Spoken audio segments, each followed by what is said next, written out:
conversando con Jim Morante.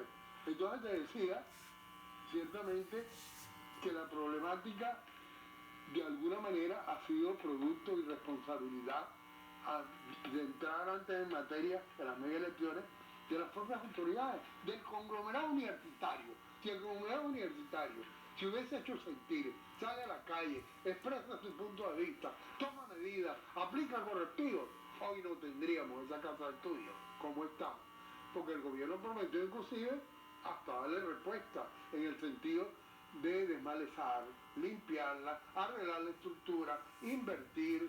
Recientemente se trató de una reunión que no se realizó, etcétera, etcétera. Lo que pasa, Alfredo, que y es televidente, no hay que olvidar que a veces no hay que ver muchos cuentos chinos ni en cuentos de camino, porque es bien lo que tú dices, que lamentablemente la realidad del siglo XXI no es la realidad del siglo XX. Y esa, valga la redundancia, esa cosmovisión lineal ya no existe. Tú hoy en día, antes de la pandemia, convocabas a un consejo consejo universitario extraordinario y no asistía la mayoría de los interesados, que eran los estudiantes, los trabajadores, los profesores, y nadie asistía. Entonces, ni los sindicatos. Es decir, asistían pequeñas individualidades que representaban X sector, pero a la hora de una minoría. Exacto, a la hora de una convocatoria de masa para ejercer acciones reales y contundentes exigiendo reivindicaciones universitarias, nadie va. Es lo mismo que está pasando en el país. El peor gobierno del mundo.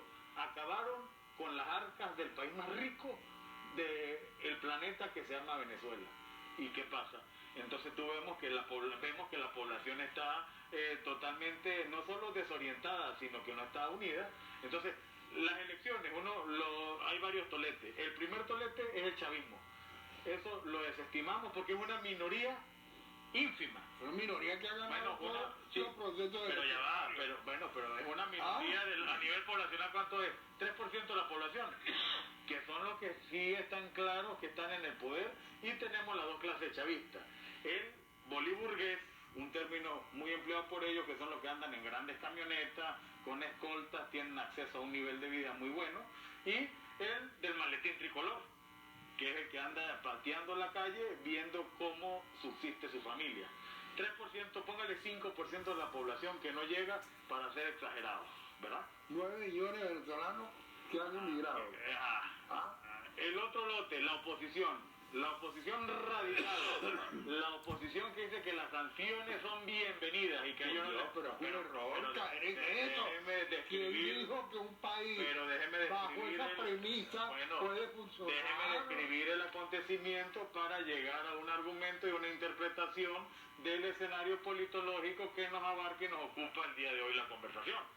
Entonces, ese sector de los radicales que dicen, las sanciones a mí no me afectan, son los primeros que tienen los carros parados, son los primeros que han vendido los carros porque el costo del combustible es tan elevado y de mala calidad que hay que colocarle octanómetros para que funcione, y cada potecito oscila entre 4 a 8 dólares por 60 litros de combustible, que es un combustible que cuando tú lo ves parece que estuviera ligado con gasoil. Entonces, y el motor empieza a fallar. El parque automotor venezolano para nadie es un secreto que está como el de Colombia hace 40 años atrás. Un parque automotor desfasado de 20 o 30 años, que la gente lo que hace es adaptaciones, buscar un repuesto aquí, buscar un injerto allá, para poder que subsista. Entonces, ese es un segmento de la población que dice, bienvenida a las sanciones, que a mí no me salpique, son los primeros que les salpican.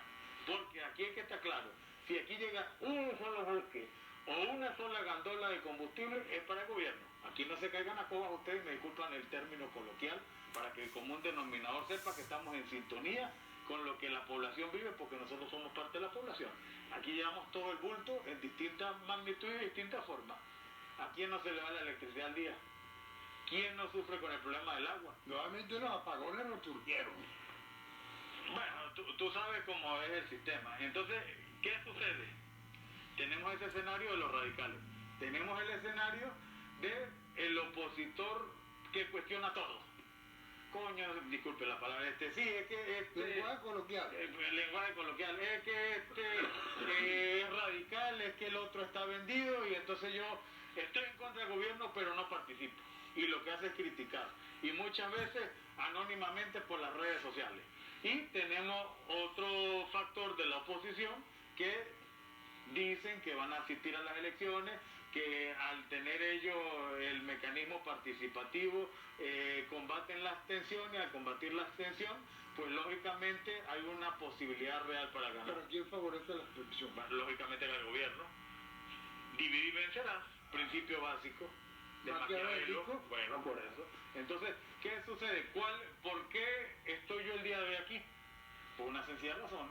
Como un venezolano que vivo a diario los embalses de toda la crisis de este país, pues yo lo que quiero es llamar la atención a los miembros de la oposición, que es donde yo estoy inserto, para que por favor tomen en consideración como premisa fundamental a la población y decidan tomar acciones contundentes, bien sea de participar o no participar. Si vamos a participar, tenemos que ir todos unidos.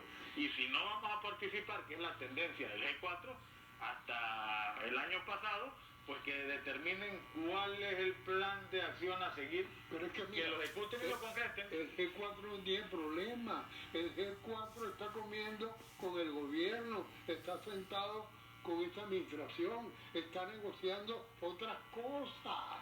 Tú lo sabes muy bien, cuando surgió lo último en el Parlamento, los que cambiaron de posición, que recibieron grandes cifras, eso no es mentira. Y cuando el río suena, piedras trae. Eso no fue que surgió simplemente por un comentario malsano. Y hoy están tranquilos. ¿Ah? Entonces, ante ese escenario, ¿qué queremos nosotros? Tomar consideración que la participación, teniendo la mayoría de los es fundamental. Es fundamental. Si nosotros retomamos el 95% de gobernaciones, alcaldías, cámaras municipales, fácilmente, si vamos unidos, eso no necesariamente. No. Con un gobierno como está, que controla todo, que tiene dinero, que tiene recursos para una buena campaña. La población se está muriendo de hambre literalmente. Hay gente que nomás come 1 o 2 veces al día. No todos están lo sanos como usted o como yo. No, yo no como gracias a Dios. 3 veces. Pero usted se ve muy bien cuidadito. No, bueno, no, por Dios, señor. ¿Qué le pasa? Bueno, vamos a importante mensaje comerciales de la planta, conversando con Jim Morante, justo lo concerniente con el proceso comicial, pautado para el 16 de noviembre.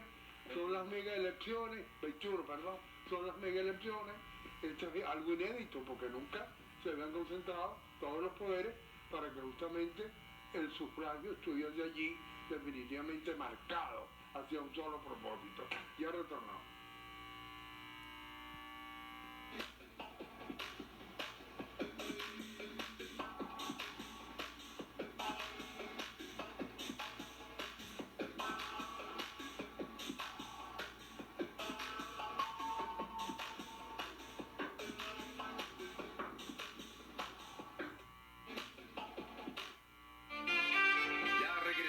Con